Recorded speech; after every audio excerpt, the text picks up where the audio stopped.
Thank you very much for taking the time to be here this afternoon. All of you play, a role in an important role in the state, and we look forward to hearing your perspective on the Brownfields Redevelopment Incentive Program. So thank you for joining us. As most of you know, the Economic Recovery Act was signed by Governor Phil Murphy signed into law on January 7, 2001. The ERA was designed to create a package of tax incentive, financing, and grant programs to help build a stronger, fairer New Jersey economy. The ERA is a broad-based recovery and reform bill that would better position New Jersey to recover from the economic crisis caused by the pandemic, while remaining true to the state's commitment to transparency and accountability. For full details on the all Economic Recovery Act programs, you can visit our website, NJEDA.com/Economic Recovery Act. There's an opportunity there to provide feedback as well as just understand the programs. In line with that, Executive Order number 63 was signed by Governor Murphy to ensure that stakeholders in the New Jersey economy and in our communities have an opportunity to engage with the NJEDA to provide input on these programs, including the New Jersey Brownfields Redevelopment Incentive Program. We certainly welcome constructive input on how to ensure the new programs created by the ERA are structured and administered in a manner that drives opportunities for residents and communities in an equitable and inclusive fashion. So today's session will include a presentation to summarize information on the program, and will offer an opportunity to provide for the public to provide feedback on the program. This session is being recorded. You can provide written feedback on the Brownfields Redevelopment Incentive Program via the link that appears here, njeda.com/program-specific-feedback through the 15th of September. And you will also have an opportunity at the end of this session to provide your comments verbally. So you have a couple of good options there for providing your input. And just a few really housekeeping items. Once the presentation is over, you can comment verbally by using the raise hand feature in Zoom or writing through the Q&A or chat feature. Input will not be accepted verbally until the conclusion of the presentation. Any member of the public who wishes to speak during the public feedback session should raise their hand, and the host will acknowledge each speaker in order to ensure that everyone has an opportunity to provide their perspective. You'll be unmuted at that time. Each speaker will have a maximum of 3 minutes and should limit their input to matters pertaining to the ERA of 2020 and the Brownfields Redevelopment Incentive Program. Each member of the public will have one opportunity to provide remarks. If time remains at the end of the session, we may reopen the opportunity for additional comments. And speakers should not expect to engage in a dialogue. Staff will respond to basic questions or to clarify points as needed, but are really not in a position to answer impromptu questions or address remarks about specific details of any one project. And we just ask, of course, that members of the public exhibit proper decorum and provide remarks in a civil manner. Copy of the presentation, and these links will be dropped in the chat periodically throughout, but njeda.com/program-specific-feedback. Note that the text highlighted in green indicates areas where we have discretion to add clarity to the legislation. Non-highlighted text is written into law, and we don't have the ability to make adjustments to that. I believe that's it for housekeeping items. With that, I'd like to turn it over to EDA's CEO, Tim Sullivan, who's leading the teams that are developing these programs, just to provide his perspective and thoughts on the program. Take it away, Tim. Great, thanks, Virginia. Hey, everybody. Great to be with you. Tim Sullivan from the EDA. I'll be with you just for a couple minutes here, tops. So we have plenty to get through, an exciting new program. If you're a frequent viewer of these kinds of sessions, I hope you will agree that A, we've been doing a lot of them, B, they've been very helpful in standing up, in particular, the new Economic Recovery Act programs, the latest of which is the Brownfield program. But, you know, the governor and legislature, you know, came together and agreed on a really comprehensive package of economic development tools. One of them is this Brownfield tool. But, you know, there's a lot of important decisions and tweaks and clarifications that happens in the rule writing process and the rulemaking process. And we think we've done a pretty damn good job of bringing forward these rules and regs and these program requirements. But the only way we know if we'll get those better, if we get it right, we can get them better, is with feedback in sessions like this and written feedback along the way. So please, you know, this is a great opportunity for you hopefully to learn about the programs, but more importantly, or just as importantly for us, to get feedback from you. So we appreciate the chance to do this with everyone. You know, the focus on brownfield redevelopment is a really important component of Governor Murphy's overall economic development strategy. You know, any good smart growth driven policy platform is going to have a big focus on brownfields. We're a small state, you know, we're tiny but mighty, and that means that if we want to grow, and we're the densest state in the union, but if we want to grow and add jobs and add new housing and add new vitality to our communities, we're going to have to redevelop some of the land that's already been developed, and that means redeveloping our brownfields. You know, we don't want to plow under any more farms. We don't want to take any forest land. We don't want to infringe on protected areas in any way, but we want to grow the economy and grow it in a smart way. That means redeveloping land, particularly in our urban centers and our suburban communities, our downtowns, even in small towns that has historically been redeveloped but kind of left behind from a previous age. And so this Brownfield tax credit program is a pretty powerful and potent weapon to do so. It's a $300 million program across several years, which means it's substantially well capitalized and has the ability to drive big project impacts across the state. You know, particularly again, our urban centers, our environmental justice communities that have borne the scars of environmental justice or environmental injustice, I suppose, through the decades. And so we think this is a really important opportunity. It's also, it's about economic growth, it's about economic development, it's also about smart environmental policy and being stewards of our precious lands. So we've done this program in great coordination and partnership with Commissioner Lazaret and his great team over at DEP, and lots of other stakeholder feedback from folks like the governor's office, and obviously driven by what's in the legislation. And so, you know, we think we've got a really attractive package of a new program here. But again, the only way this gets better is with feedback and input here. So without any further ado, I'll hand it over to Elizabeth Limbrick, who's the captain of this program, and she can describe all the nitty-gritty detail how the Brownfield Redevelopment Incentive program will work. So Elizabeth, over to you. Thank you very much, Tim. Great overview. Couldn't agree with you more. And, you know, as Tim said, in preparation for today, we really have done a lot of deliberation on how to best draft the program specifications and the rules for this. And we're really at a key moment now where we can share our considerations and get some of your feedback on how to improve this. If there are things that you think are of critical importance to the work we're trying to do, you know, we do ask for your input. And as Tim mentioned, you know, today's session is really only one step in our consistent points of engagement in rulemaking and program development process. You know, we've had multiple opportunities for engagement through the link on the previous slide where you can provide your input. And then, you know, of course, you know, today we're going to take this deep dive looking at the attributes and definitions for this program. Next slide. So, oh, actually, I'm sorry, I didn't see you'd already gone. Caitlin, if you can go back one slide, I apologize. So this program was established under the Economic Recovery Act of 2020, and it really is designed to be able to work in conjunction with our other Economic Recovery Act programs, in particular our other place-based strategies like the Historic Preservation Tax Credit, as well as the Aspire program. So this program really provides those credits to incentivize brownfield redevelopment in New Jersey.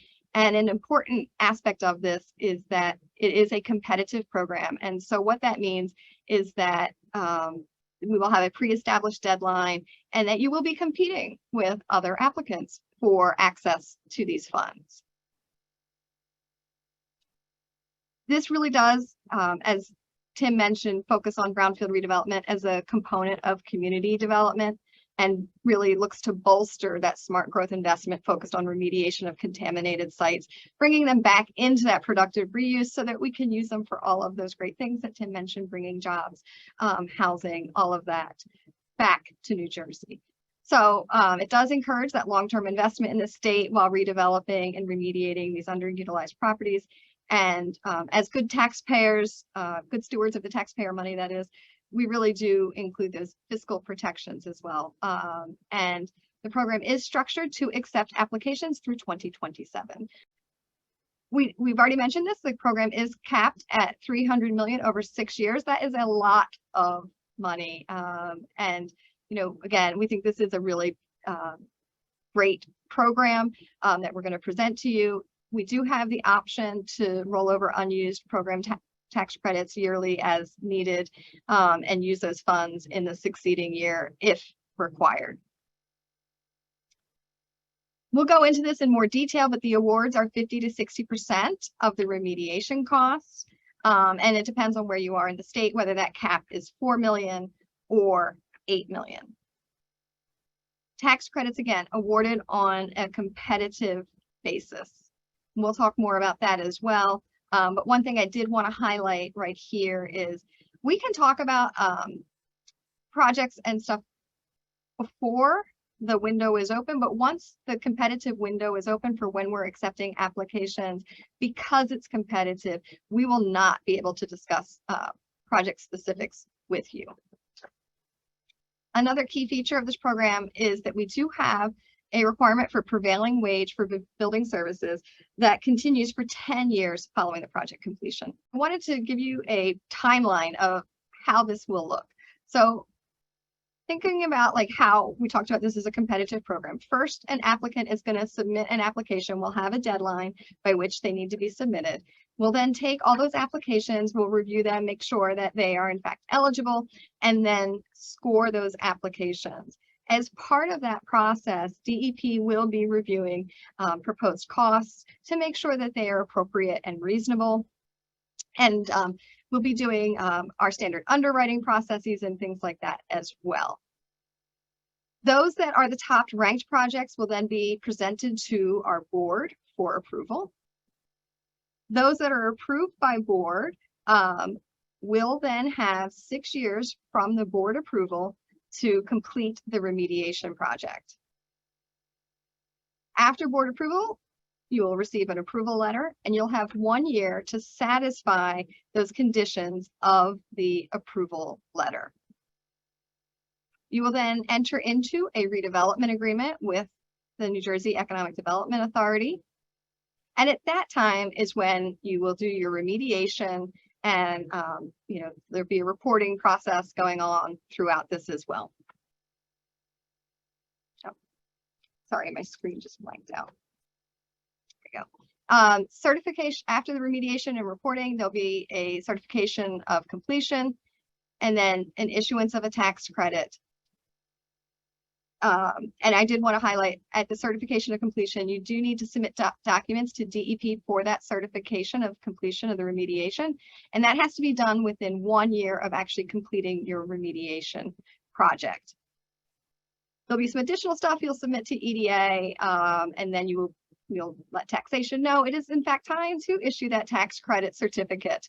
And again, just wanted to point out, we have the 10-year building services requirement for prevailing wage. I'm going to go over in order here some of the program attributes, including eligibility, the redevelopment project, the award size, how we're reviewing those applications, some additional program information, and the program fees. And we're going to go into these in more detail, but if you recall at the beginning, we spoke about this. We have the different color codings here so that things in white are things that are written into the statute. We do not have any discretion to make changes to those items. The green highlighted text are areas where we have clarified something within what we're proposing for the rules. So these are the things that we will be looking at, that the project in fact is a brownfield. You have a letter of support from the governing body that without the tax credit, the project is not economically feasible. We're looking at the project financing gap, that in fact one exists and that the tax credit will be equal to or less than that project financing gap. Prevailing wages are required. Another key feature to this is that remediation has not commenced unless the full extent of contamination could not be reasonably known without starting the remediation. And there is also going to be an exception for assessment and investigation. We'll talk about that more later. The applicant cannot be in any way responsible or liable for the contamination. And then remediation costs, of course, need to be reasonable and appropriate. And as I mentioned, DEP will be reviewing that prior to the Economic Development Authority's board approval. So here's where I said we get in a little more detail. So the first definition we have for you is brownfield site. And this is generally consistent with the other definitions you've seen of brownfield site in the state of New Jersey, except for the ending. But let's go through it. Brownfield site or contaminated site means any former or current commercial or industrial site that is currently vacant or underutilized and on which there has been or there is suspected to have been a discharge of a contaminant or on which there is contaminated building material. So the new part of this is that the contaminated building material.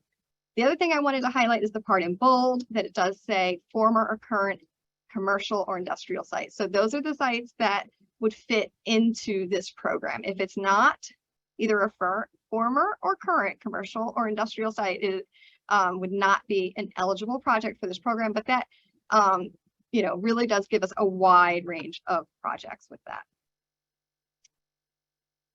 Local support, I mentioned this earlier, we need a letter of support from the governing body. Typically, the governing body is going to be your city council. It is not the mayor. And it can take a bit to get a letter from the city council. You might need to get on the docket for a city council meeting in order to get that letter. So just something to be thinking about early on in the process. Economic feasibility. Applicant must demonstrate at the time of the application that without this tax credit, the proposed project would not be economically feasible. The project financing gap. So the applicant is going to need to prove that a project financing gap exists and that the tax credit being awarded or being considered for award for the project is equal to or less than that project financing gap. So you have to show us that that exists. I mentioned also prevailing wage. So prevailing wage is required for all remediation and construction work. And this is pretty consistent across EDA programs. Prevailing wage applies to the construction contracts for work performed for the redevelopment project and subsequent redevelopment project if applicable. And the prevailing wage requirements shall apply for 2 years after the tax credit is issued. Prevailing wages shall apply to all work done by tenants at the redevelopment project. So again, what this means is that this attaches to the site. So prevailing wage is not just for the work that's funded under this program, but for the work at the site. The building services prevailing wage is an additional separate than construction prevailing wage and continues for 10 years following the completion of the redevelopment project. The 10-year time frame begins at the end of the redevelopment project as defined in the redevelopment agreement. Commencement of the remediation. So I think we already saw a question come up in the Q&A here on this. This is, again, the green is where we had some discretion. The white is what comes directly from the law. So if an applicant has started cleanup activities prior to application, the applicant must then certify that they could not reasonably have known the full extent of the site contamination before starting the remediation. Assessment and investigation activities are exempt from that requirement. We are going to allow that prior environmental assessment and investigation up to 24 months prior to the application to be eligible for inclusion in the program. The next one is a big one, and I do want to highlight this, that not in any way responsible or liable for the discharge. So the applicant has to certify that they are not in any way responsible or liable for the discharge and are not a corporate successor to the discharge. And kind of one of the takeaways here that I want folks to understand is that current property owners, with very limited exceptions, are likely not going to be eligible for the program because they are considered liable or responsible for the discharge under the New Jersey Spill Act in most circumstances. So, you know, you'll have to get with your environmental attorneys and talk through this, but there are, you know, ways in which like purchase and sale agreements can be structured so that you don't end up owning the property until after you've completed the remediation. Certainly leases are going to be acceptable.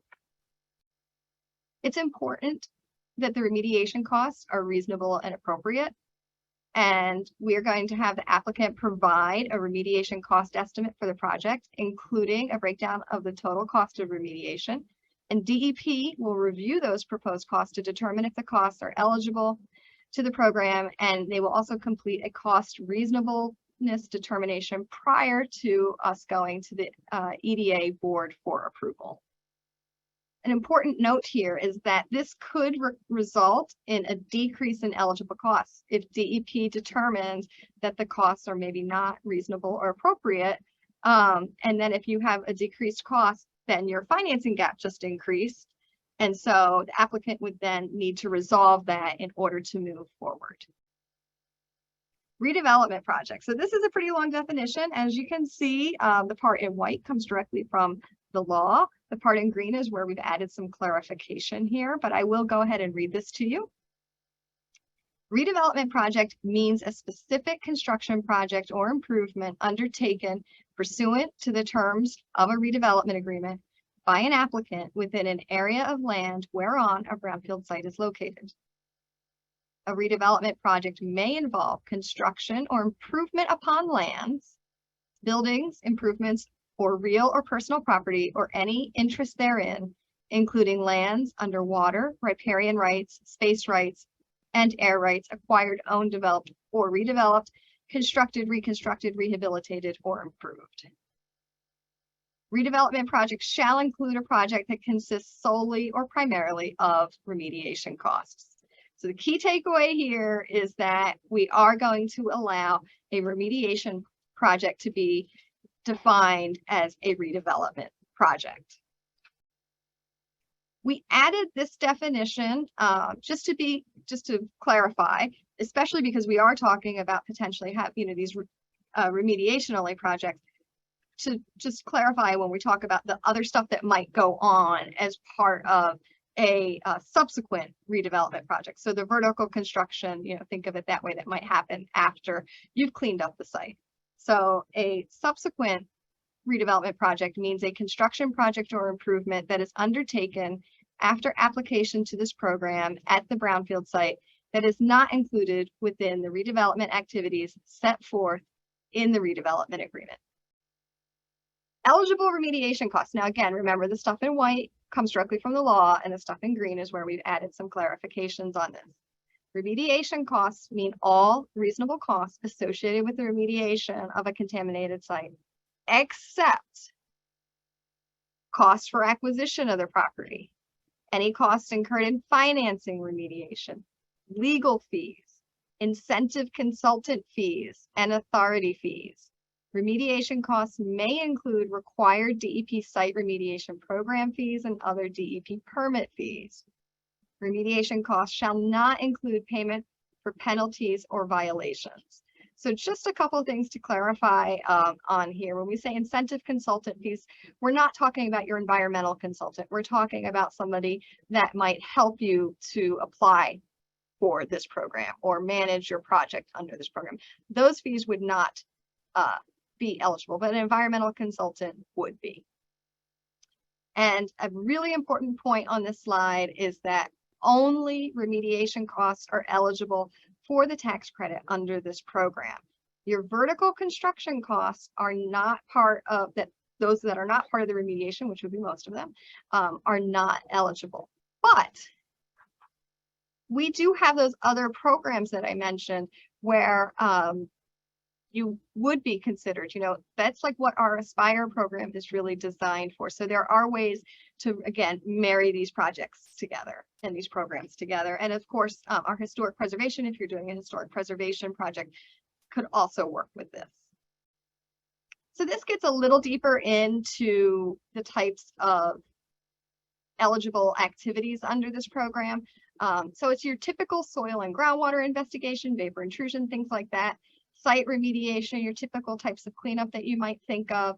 But where it gets really interesting is that we also will allow things like hazardous materials assessment and survey. So think of things like asbestos and lead-based paint, hazardous materials or waste disposal, and then building and structural issues, including demolition. And I think that's huge. And I do think that's going to be a really good use for this program as well. So asbestos abatement, PCB removal, contaminated wood or paint removal, and other infrastructure remedial activities. So this is the award size. So kind of think of this as two different buckets, right? The one on the left is eligible throughout the entire state. So you can get 50% of your remediation costs up to a maximum of $4 million.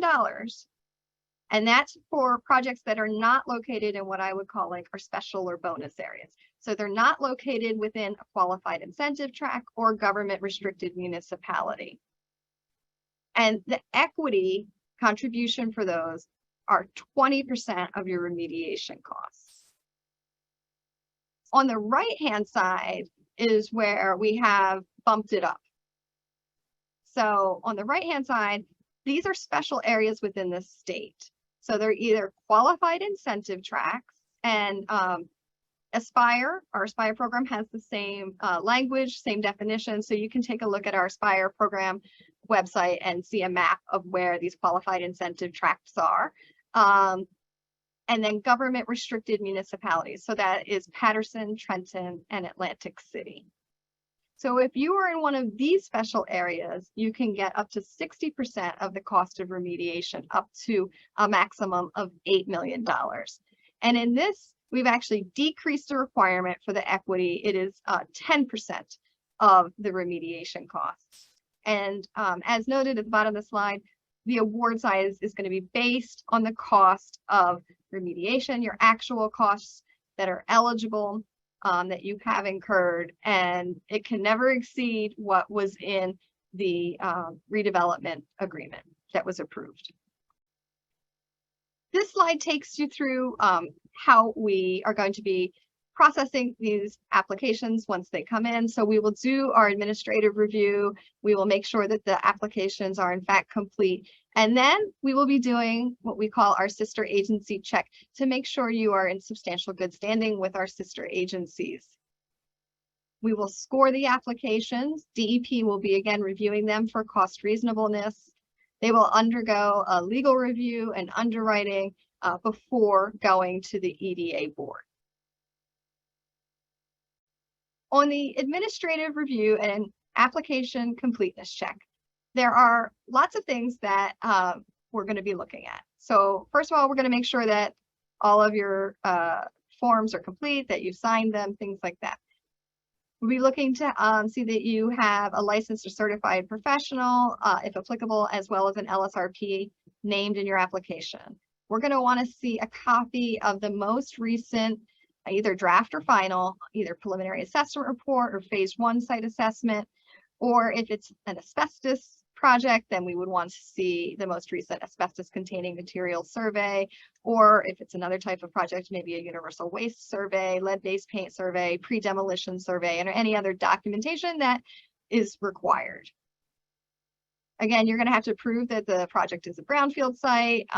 You're going to need that letter of support from the governing body. You're going to have to provide project costs and financial information and program specific certifications. So in addition to the typical normal certifications that EDA requires, specific to this program, we're also going to require a certification that the applicant did not cause or contribute to the contamination, and that the applicant has not commenced that site cleanup, except where the full extent of contamination either was not previously known or could not have been determined prior to starting that cleanup activity. Couple of things, make sure you have that oversight document, you have your reasonable costs. You're going to have to show us that you're filling a funding gap. Again, it's a competitive program, so all of these are going to be going together to our board. Again, you're going to need financial information for underwriting, that good standing with our sister agencies. And then this brings us to our scoring matrix. So again, we mentioned that these are competitive. This is how we will be looking at your applications and evaluating them. We'll have more information on the scoring in the future, but these are the general overarching categories. We're going to look at the environmental history and the impact of the contamination and physical, and whether there's like a physical hazard for the surrounding community. Think of this as something like a building that could collapse and cause a danger. Site location, designations, and land use. We are thinking about things like, is it in an area of in need of redevelopment, an area in need of rehabilitation, things like that. We're looking at the impact on the surrounding community and the public benefit. And as you can see the footnote at the bottom here, as part of that, we will be looking at diversity. So we have a factor that is going to look at whether or not you have a diverse board and whether that is representative of the community in which the project is taking place. We'll also be looking at project viability, your project team, and the economic feasibility.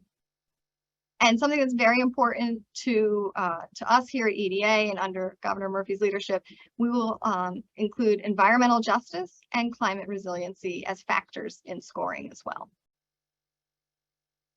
Some additional program details that we wanted to bring to your attention. Again, green is where we had a rules clarification. So the response action outcome, we are going to accept both RAOE, so an entire site, all media, total remediation, as well as RAOA, the area of concern, partial remediation with a deed notice, as outcomes for completion of remediation of a brownfield site. A definition for RAO is now included in the rules based on DEP's ARC's rules definition. We are going to also be requiring a deed notice for all sites at the completion of the program, and that is to account for the possible sale or transfer of ownership of the property so that the conditions of the redevelopment agreement, and for example, we're talking about building services, prevailing wage, make sure that that's followed by any new owners. Approval conditions. So like I said, after the board approves this, you will have 1 year to meet the approval conditions. So there's going to be different kinds of things that will need to be met, but they include but are not limited to documentation of your site control, so your site access, your leases, etc., executed financial commitments, your plan for satisfying our minimum environmental sustainability standards. Think of things like green building, and we'll have more information available in the future on what those are, as well as site plan approval if that's applicable. The reporting under this program, we think of it sort of in 3 different buckets because it does depend on the project and the timing. But the first type of report that we're talking about is what we're calling our status update reports. And those will be required every 6 months from board approval through the execution of the redevelopment agreement. And that's to track the progress of the project and the conditions of approval. So those things I just mentioned on the previous slide. How are you doing in getting towards meeting those? Progress reports are going to be submitted to EDA as well as DEP every 6 months during the project. And that's going to start from board approval through certification of completion. The progress reports are going to need to include updates, things like percent of work completed, paid invoices, key personnel changes, and other information that may be required by EDA or DEP for project management. In addition, there will be annual reports, which will be submitted again, beginning at board approval until the tax credit award is issued. So these will be certifications to indicate compliance with the redevelopment agreement, prevailing wage, affirmative action, and good standing with our sister state agencies. The submittals for completion. So when you've completed your project, what do you have to do? Well, you're going to need to submit the total remediation costs, the evidence of completion, which is typically going to be an RAO, unless it's like a demolition project or asbestos, something like that, that falls outside of that. Completion certified by an appropriate professional. So again, if it falls outside of something like an RAO, you would need some other kind of certification by an appropriate professional. Will require information on the occupancy rate of the buildings, compliance with minimum environmental and sustainability standards. Again, think of that sort of as like green building type stuff. We're going to need documentation of compliance with the redevelopment agreement, certification that the information submitted is true and accurate. If you have a labor harmony agreement, we'll need information to show that you satisfied those requirements as well, and any other information that may be required by the authority or DEP. The submittals that go to DEP are required within 1 year of completing your remediation. Affirmative action. EDA does have an affirmative action requirement, and this is prevalent throughout most of what we do here at the authority, and this does apply again to the redevelopment project. So it's going to apply until the latter of the completion of the redevelopment project or 2 years after the tax credit is issued, the latter of the two of those. We do have a requirement for a reasonable and appropriate rate of return. So again, being good stewards of the taxpayer money, we added a protection so as not to over enrich the developers, right? So the way this is working is if within 4 years of completion of the redevelopment project, the applicant then sells the site, the authority shall determine if the applicant's rate of return exceeded what's considered reasonable and appropriate as determined at our board approval. If the project final rate of return exceeds that a reasonable and appropriate rate of return, then the authority shall require the applicant to pay up to 20% of the excess, and such funds should be deposited in the state general fund. So that's really a win-win. You've come up and you've done so well that you're so far beyond what we thought you were going to make, and we're just going to take 20% of that. You get to keep the other 80%. Okay. So I don't want anybody to get too confused by this. This only kicks in again. We'll be taking a look at this within 4 years after completion.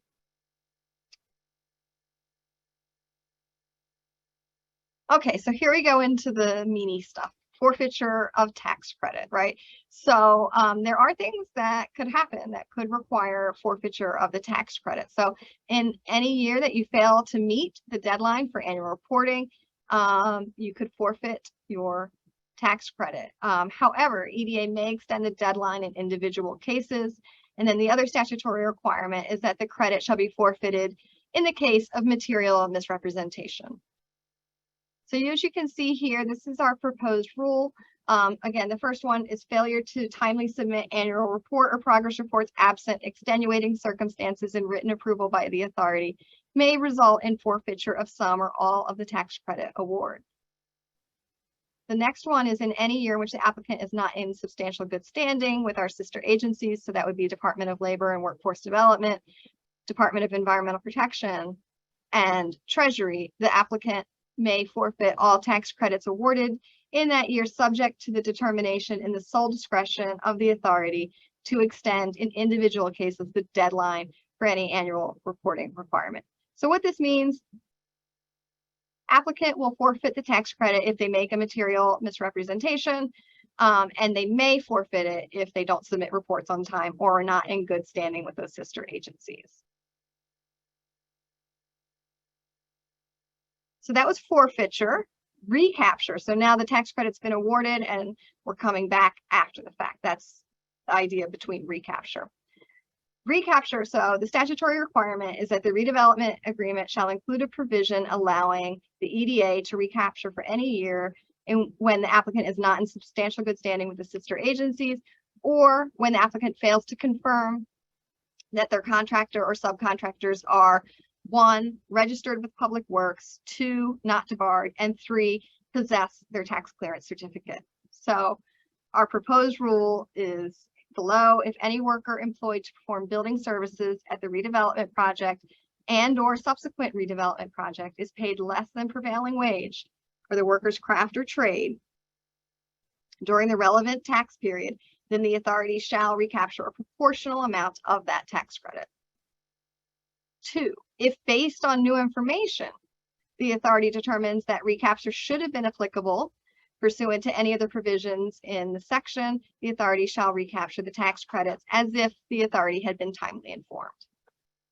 And then lastly, if all or part of the tax credit sold or assigned pursuant to this section is subject to recapture, then the authority shall pursue recapture from the applicant and not from the purchaser or assignee of the tax credit transfer certificate. I think that's really important and adds a lot of protections and makes things a lot more certain for the folks who might be purchasing the tax credit transfer certificate. So again, what does this mean? It means that EDA will recapture the tax credit if the applicant has made a material misrepresentation.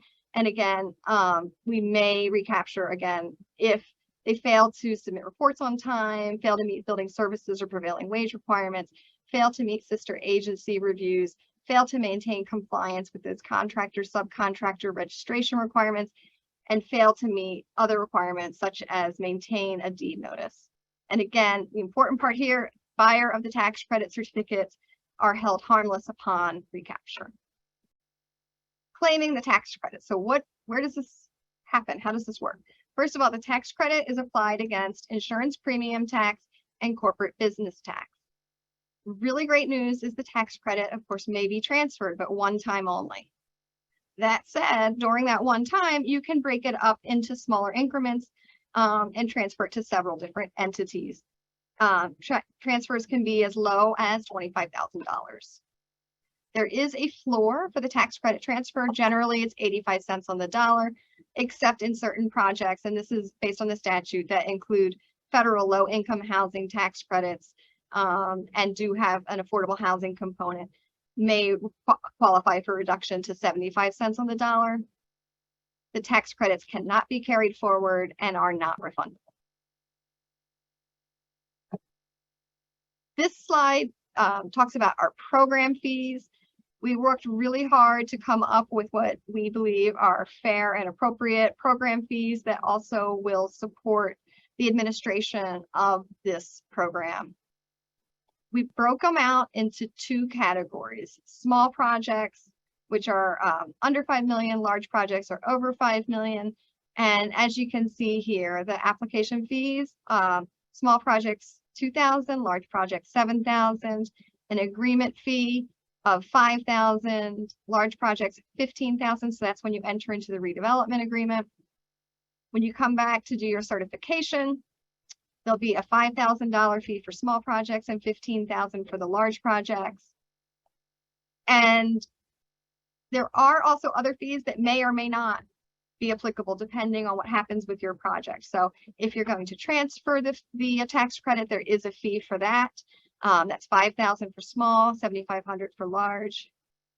If you need to do modifications or extensions, you have minor modifications and extensions are $2,500 for small projects and $5,000 for large projects, and major modifications are $5,000 for small projects and $10,000 for large projects. If you total this up at the bottom, these are the potential project fees for projects that do not include modifications, extensions, or transfers. For a small project, it would total $12,000. For a large project, it would total $37,000. I have provided some slides at the back of this presentation that we're not going to go over in today's session, but do provide some additional details if you want to get down into the weeds on this stuff. They are available for your review, and of course, you will be able to comment on them in the same manner as you can comment on the rest of these slides.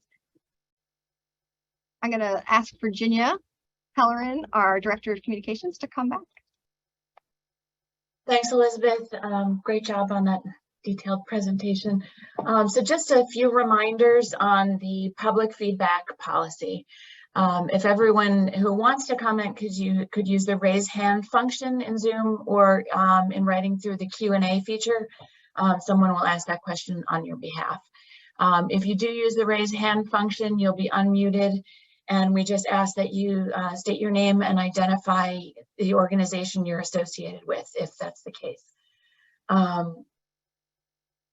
To ensure that everyone has an opportunity to speak, each speaker will have a maximum of 3 minutes for comments and should limit their input on matters pertaining to the Economic Recovery Act and the Brownfields Redevelopment Incentive in particular. Each member of the public will have 1 opportunity to provide remarks. If time remains at the end, we'll loop around for a second round of comments for anyone who has something to add. We will not be engaging in a dialogue. The purpose of this session is really to hear from you. And finally, this doesn't likely need to be said, but we just ask that everyone remain proper decorum and provide remarks in a civil manner. So with that, it looks like we may have some raised hands. Thank you very much. My name is Ken Dolsky. I'm on the steering committee for Empower New Jersey. And I just want to quickly encourage your program and the way you implement it to as strongly as possible incent and promote the use of solar panels and battery storage on these brownfields.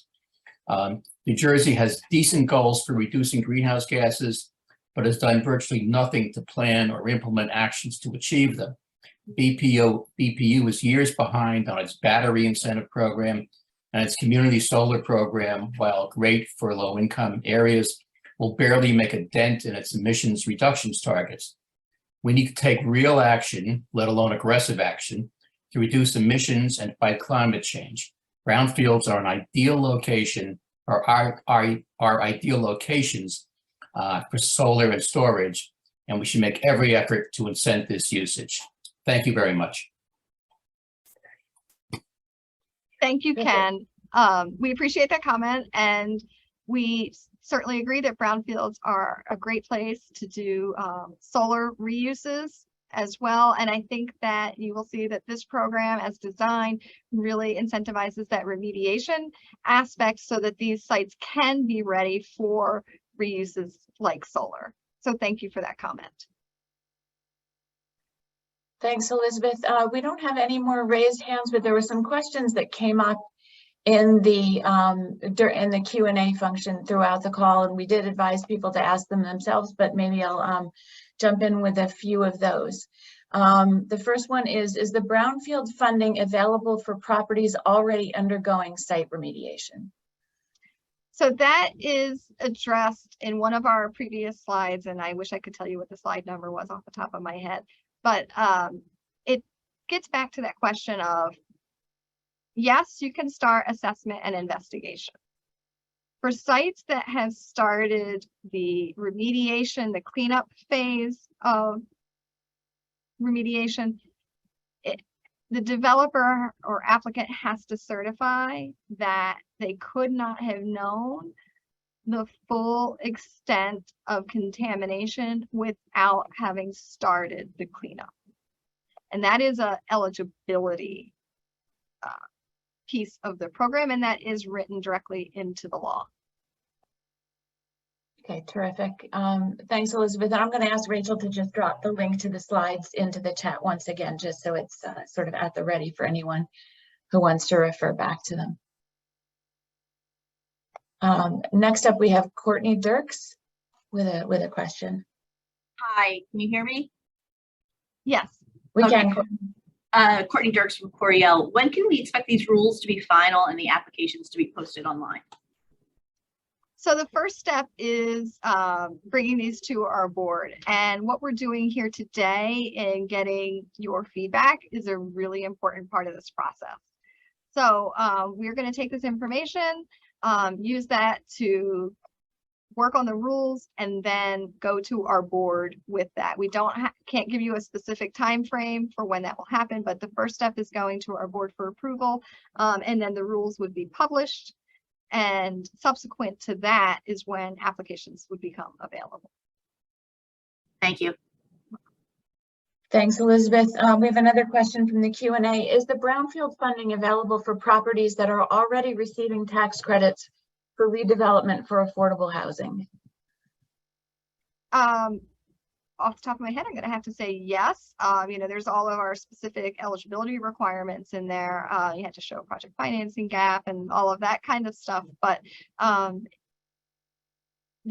you can layer this product with, I call it product, this tax incentive with other programs as well. So I do think that there is a possibility that that could work together. Great, thank you. Next question is, what are building services that prevailing wage applies to?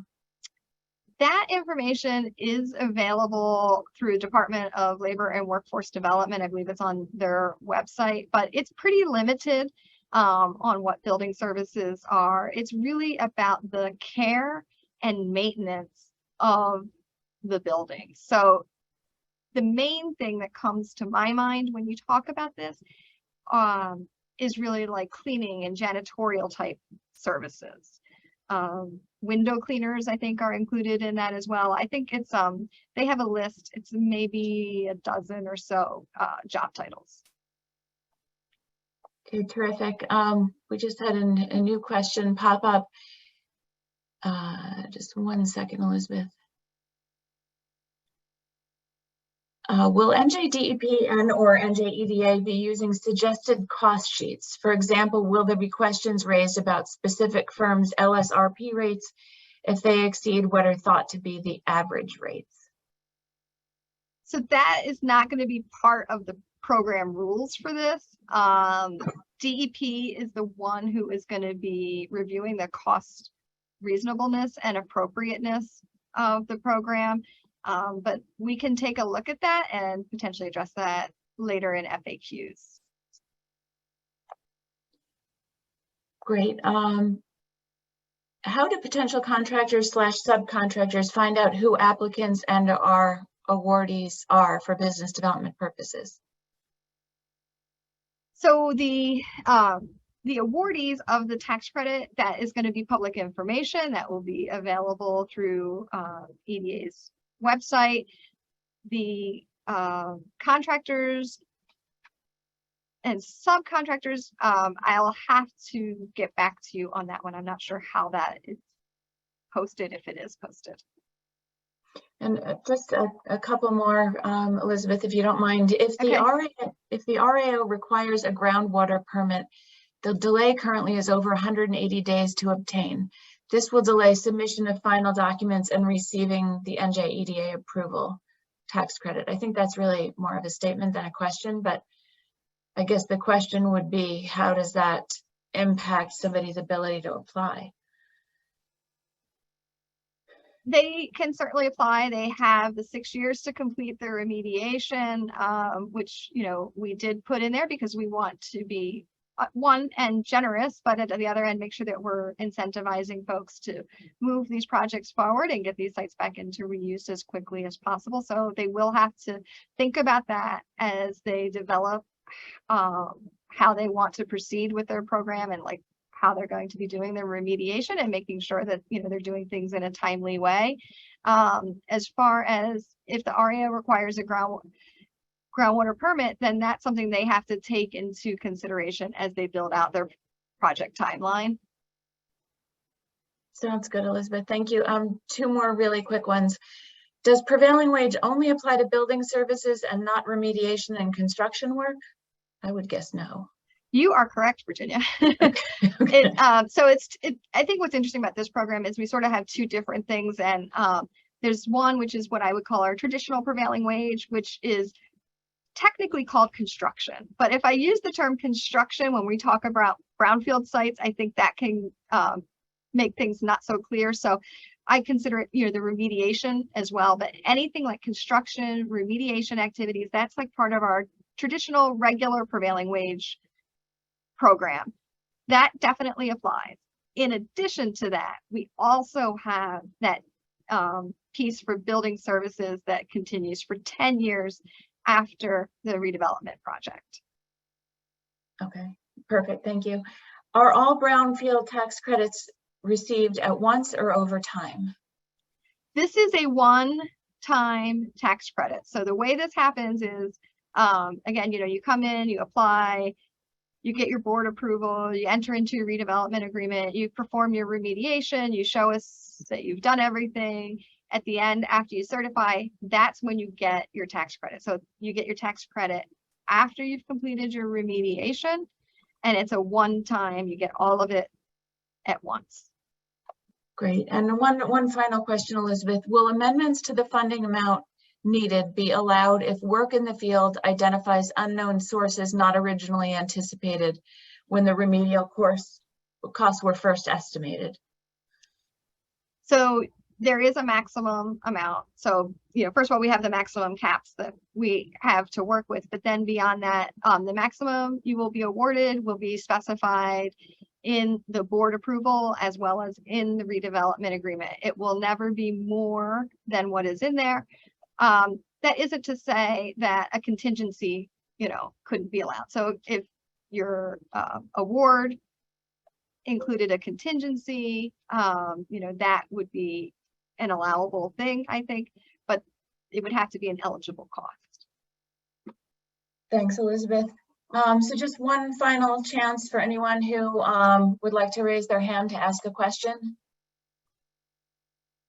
We did just get a quick question in the Q&A, Elizabeth. Are only government entities eligible to submit an application for this program? No, this program, it's really the way we thought about it as we thought about drafting these program specifications and rules, really are thinking more that this is going to be appealing to the private sector, and that is likely who is going to apply, but certainly public sector government is welcome to apply as well.